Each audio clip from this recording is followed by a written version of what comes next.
In a country known for its safety and serenity, a chilling discovery behind a modest apartment door shattered the illusion. What began as the quiet disappearance of a troubled young woman would soon unravel into one of Japan's most horrifying crime stories. 9 lives lost, lured by promises whispered through social media. This wasn't just a murder case. It was a mirror held up to the darkest corners of modern loneliness. In the autumn of 2017, as crimson maple leaves fell across Japan's peaceful landscapes, a different kind of darkness was descending upon the nation.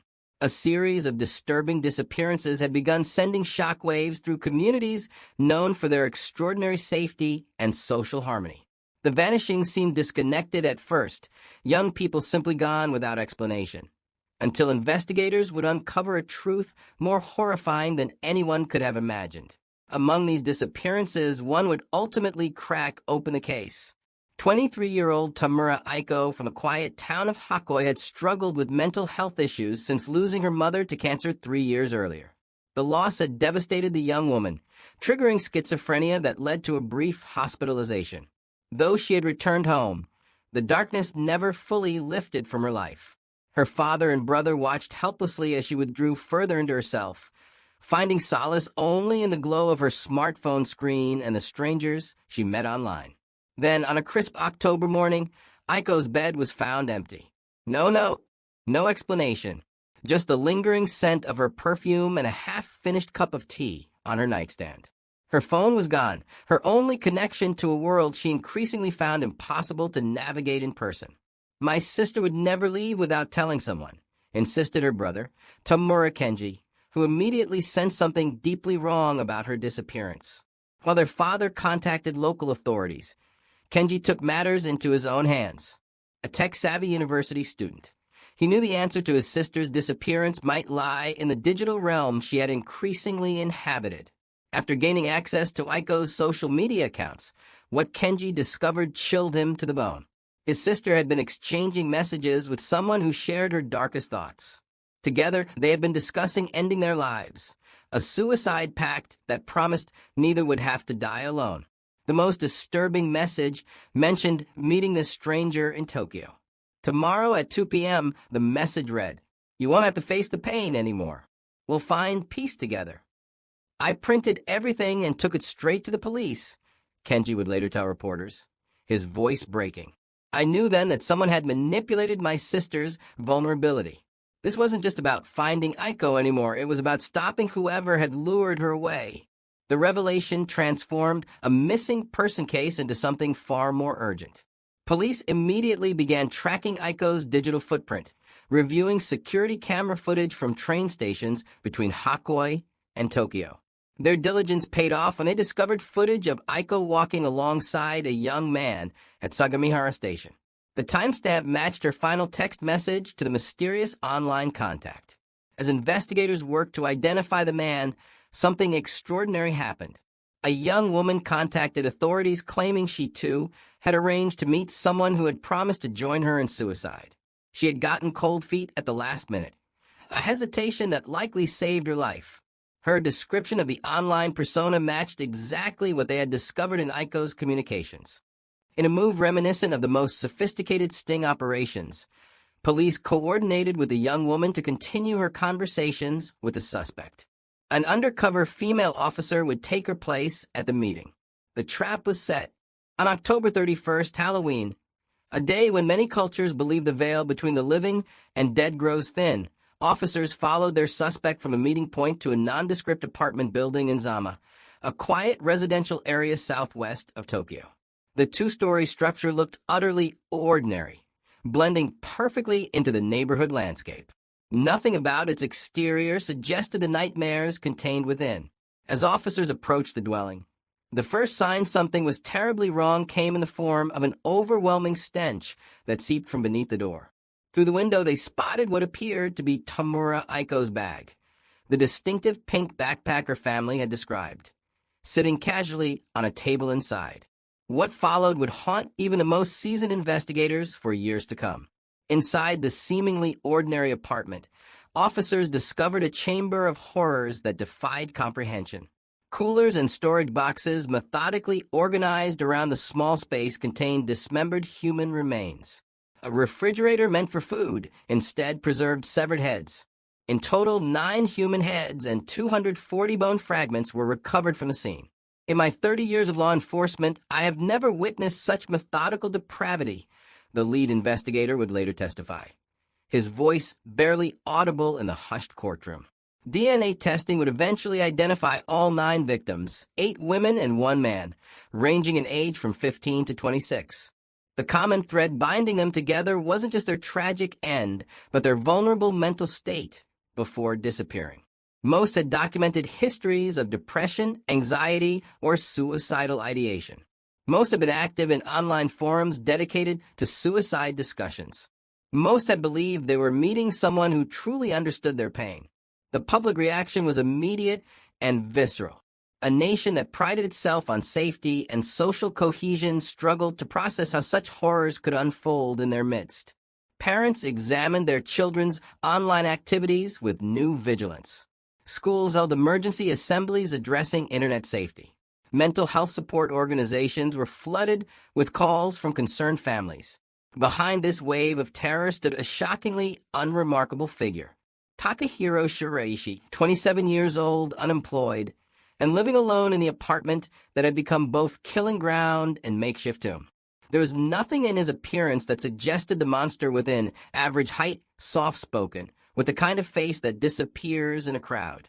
Shiraishi's early life offered few obvious clues to his eventual descent into depravity. Born into a middle-class family in Zama, his childhood home revealed little outward indication of dysfunction. His father worked as a company employee while his mother maintained their household. Former classmates described him as quiet but not particularly strange, just another face in the crowded hallways of Japanese school life. Yet beneath this conventional exterior, something had gone terribly wrong. Shiraishi grew increasingly isolated during his teen years, his academic performance deteriorating until he eventually dropped out of school entirely. What followed was years of directionless drifting through a series of irregular jobs, never staying long enough to build relationships or stability. His first documented brush with criminality came when he found work as a scout for Tokyo's notorious red light districts in Kabukicho. His job involved identifying vulnerable young women and recruiting them for hostess clubs and the sex industry, an occupation that gave him a dangerous education in manipulation and exploitation. This predatory behavior caught up with him in early 2017 when he was arrested for facilitating prostitution, a crime that earned him only probation. Rather than serving as a wake-up call, this brush with the law merely pushed Shiraishi toward more efficient and deadly methods of predation. He had learned that vulnerability could be weaponized, a lesson he would soon apply with horrifying precision. The internet provided Shiraishi with perfect hunting grounds. In a country with one of the world's highest suicide rates, Japanese social media had become a gathering place for those contemplating ending their lives. Desperate, isolated individuals sought connection in their darkest moments, finding communities where they could express feelings too painful to share with family or friends.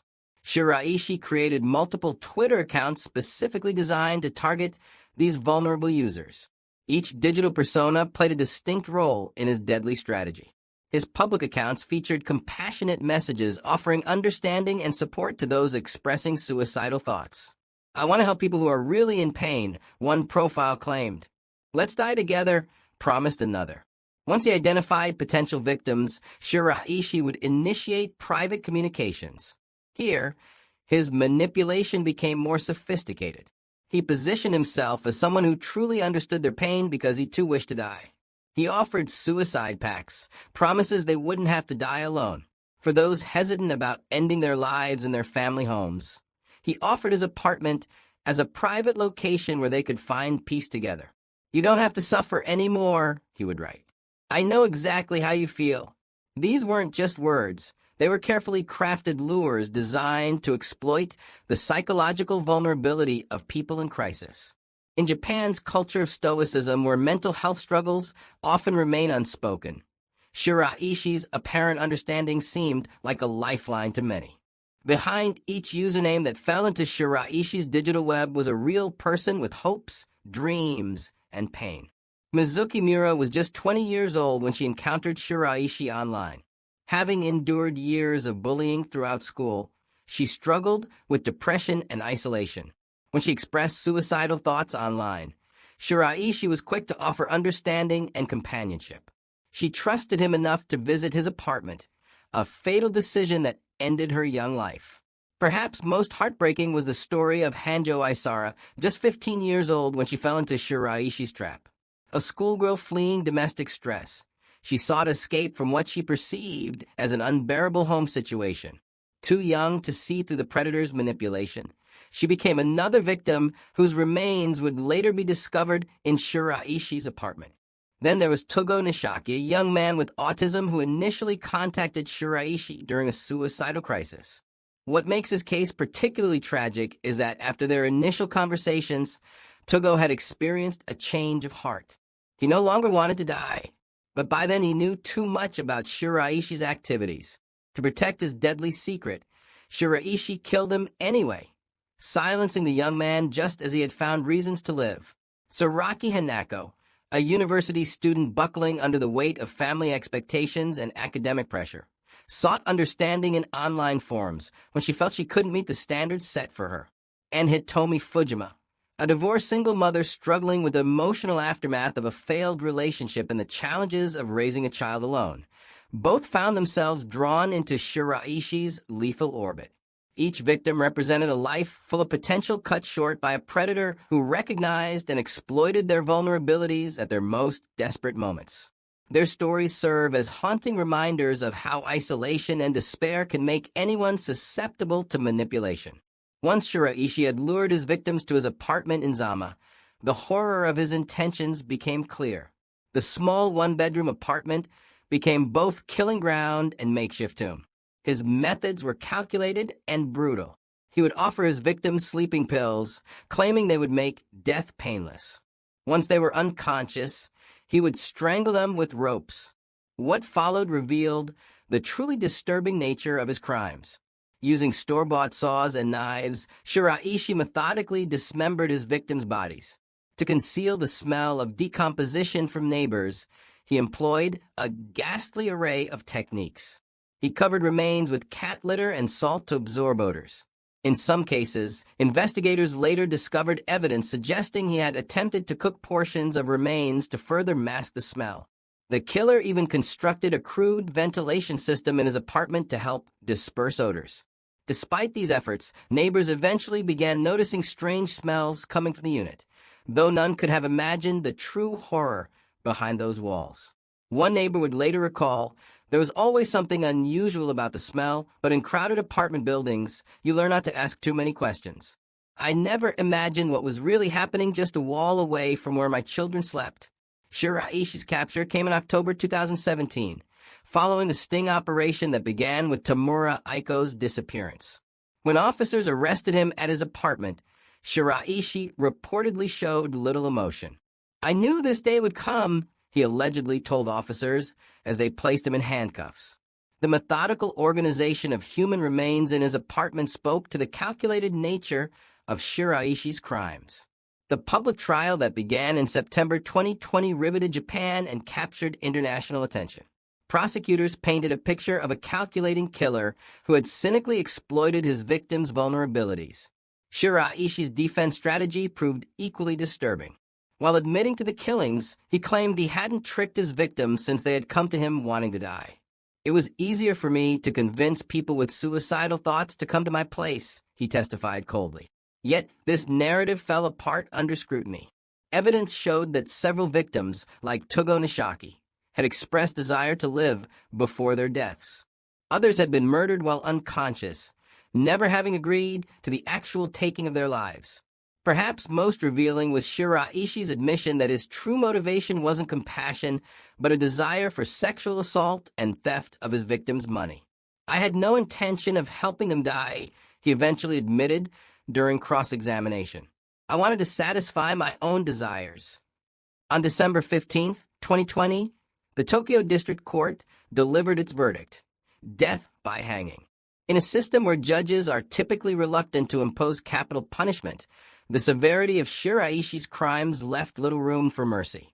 Presiding Judge Naoki Yano declared the defendant's actions extremely grave, with cunning and cruel methods that cause immeasurable pain to both victims and their families. The dignity of the victims was trampled upon, Judge Yano stated as he delivered the sentence. The pain of their bereaved families is immense. In a final twist, Shiraishi withdrew his appeal against the death sentence in July 2021. His stated reason: he wanted to spare his family further pain and public scrutiny. Whether this represented genuine remorse or merely an acceptance of his fate remains known only to Shiraishi himself. The case's ripple effects extended far beyond the courtroom. Japanese society was forced to confront uncomfortable questions about isolation, mental health, and the darker corners of internet culture. Twitter Japan revised its policies, strengthening prohibitions against content promoting or glorifying suicide. The platform implemented additional resources to connect users expressing suicidal thoughts with mental health services. The case also reignited national discourse on hikikomori, a phenomenon where individuals withdraw completely from society, often spending years isolated in their homes. Many wondered if better support systems might have intercepted both Shiraishi's descent into predatory behavior and his victims' vulnerability to manipulation. Mental health professionals pointed to the case as evidence of Japan's need for more accessible psychological support services. In a society where seeking help for mental health issues still carries significant stigma, many suffer in silence until crisis points are reached. The Shiraishi case demonstrated the potential deadly consequences of this cultural reluctance to address psychological suffering. We need to change how we think about mental health in Japan, stated Dr. Yamada Keiko, a prominent psychiatrist who consulted on the case. The silence around these issues creates spaces where predators like Shiraishi can operate. Each of these 9 victims might be alive today if they had found real support instead of his false promises. In the years following the case, Japan has seen gradual but meaningful changes in how mental health is addressed. Schools have implemented more robust counseling services. Public awareness campaigns have sought to reduce the stigma around seeking professional help. Online platforms have developed more sophisticated monitoring systems to identify potentially dangerous interactions. Perhaps most significantly, families who once might have hidden their loved ones' mental health struggles now speak more openly. Support groups for those who have lost family members to suicide have grown, creating communities of understanding and advocacy for better resources. The story of the Twitter killings extends beyond the horror of 9 lives lost. It serves as a stark reminder of both the fragility of human life and the dangers lurking in online spaces. Those 9 victims sought connection in their darkest moments. Instead, they found a predator who exploited their pain for his own gratification. Their story should compel us all to recognize the value of each human life and the importance of reaching out to those struggling with thoughts of self-harm. The digital world connects us in unprecedented ways, but this connection comes with risks. The screen that brings comfort can also conceal danger.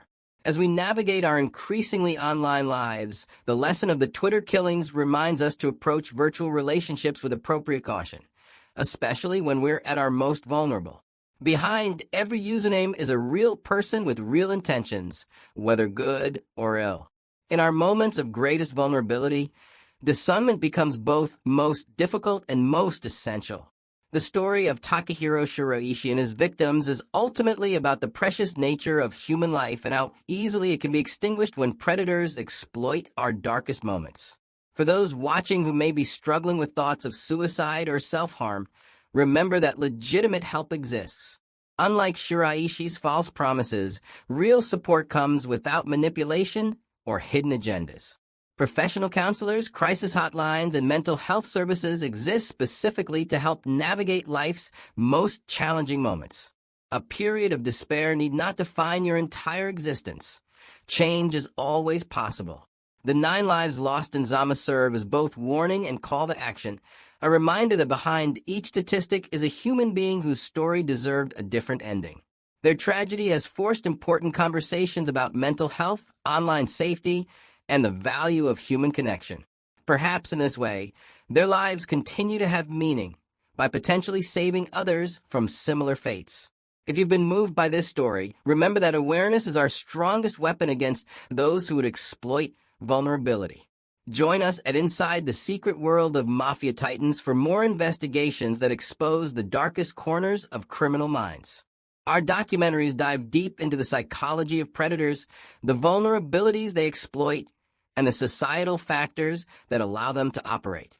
By subscribing to our channel, you become part of a community dedicated to understanding these dark realities, not for sensationalism, but for protection and prevention. Hit that subscribe button now to join our growing audience of critical thinkers and truth seekers. Together, we can shine light into the darkest corners of human behavior and perhaps prevent future tragedies like the one that unfolded in that ordinary apartment in Zama.